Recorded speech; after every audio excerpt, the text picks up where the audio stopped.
Transferência de Gabriel Neves para o São Paulo vira alvo de polêmica no Uruguai.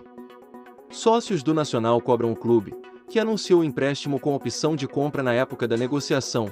Jogador pode ficar livre em janeiro de 2023. A ida de Gabriel Neves do Nacional para o São Paulo, ainda em agosto do ano passado, se tornou alvo de polêmica no Uruguai. A atual diretoria do clube, eleita no fim do ano passado, meses depois da transferência, se viu no meio de cobranças de sócios em relação ao faturamento do acordo, anunciado como empréstimo com opção de compra.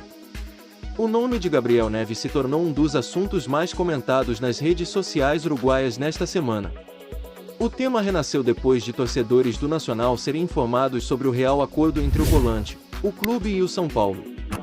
Gabriel Neves se desvinculou do Nacional e assinou em agosto do ano passado um compromisso com o tricolor, válido até 31 de dezembro de 2022.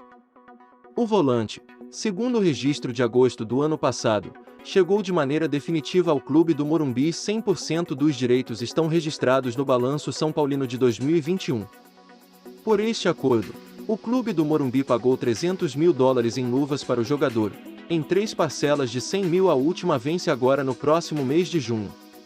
O Nacional não recebeu nada do São Paulo.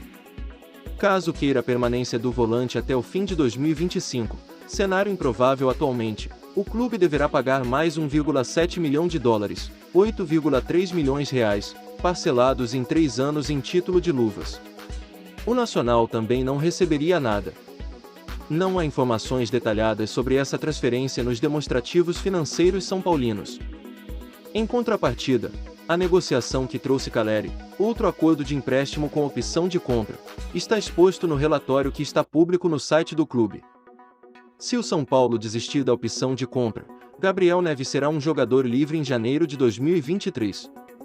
Essa situação contratual, com o fim do vínculo com o Nacional, irritou sócios e torcedores e gerou a polêmica que movimentou as redes sociais uruguaias nos últimos dias. Em contato com o GE, Alejandro Balbi, vice-presidente do Nacional, descartou qualquer preocupação sobre o caso Gabriel Neves ao ser perguntado sobre a possibilidade de a diretoria investigar o acordo criticado pelos torcedores. Não há nada. Está tudo claríssimo. Nada que investigar, comentou em mensagem enviada à reportagem.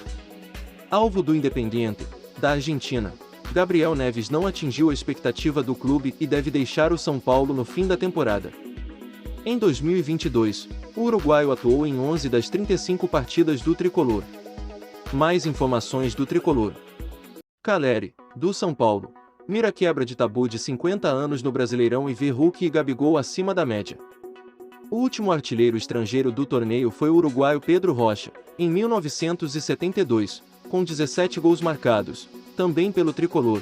Atacante é só elogios a rivais após 9 jogos pelo Campeonato Brasileiro. Jonathan Caleri já soma 8 gols e é o artilheiro da edição até aqui.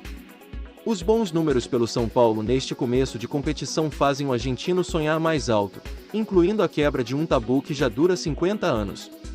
Um jogador estrangeiro não é artilheiro do Brasileirão desde 1972.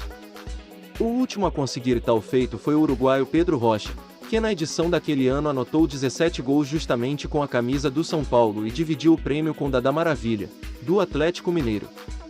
Eu espero algum dia ser artilheiro do Brasileirão, mas para mim o mais importante é fazer o melhor aqui no São Paulo para que o time consiga todos os objetivos que traçam quando começa a temporada. Mas com certeza um camisa 9 tem que fazer gols e eu espero algum dia virar essa história e quebrar o tabu de 50 anos de um estrangeiro não ser um artilheiro do Brasileirão, afirmou Caleri. A vice-artilharia do Campeonato Brasileiro até o fim da 9ª rodada está dividida entre Marcos Leonardo, do Santos, Hulk, do Atlético Mineiro, e Herisson, do Botafogo. Todos têm 5 gols marcados. Caleri, portanto, sabe que a disputa será acirrada e que ele precisará manter a boa média para conseguir o feito. Para o atacante, os 2 maiores adversários nessa disputa serão Hulk e Gabigol. Tem muita gente boa aqui no Brasil, sempre falo que o Gabigol e o Hulk estão muito acima da média, nível de seleção do Brasil.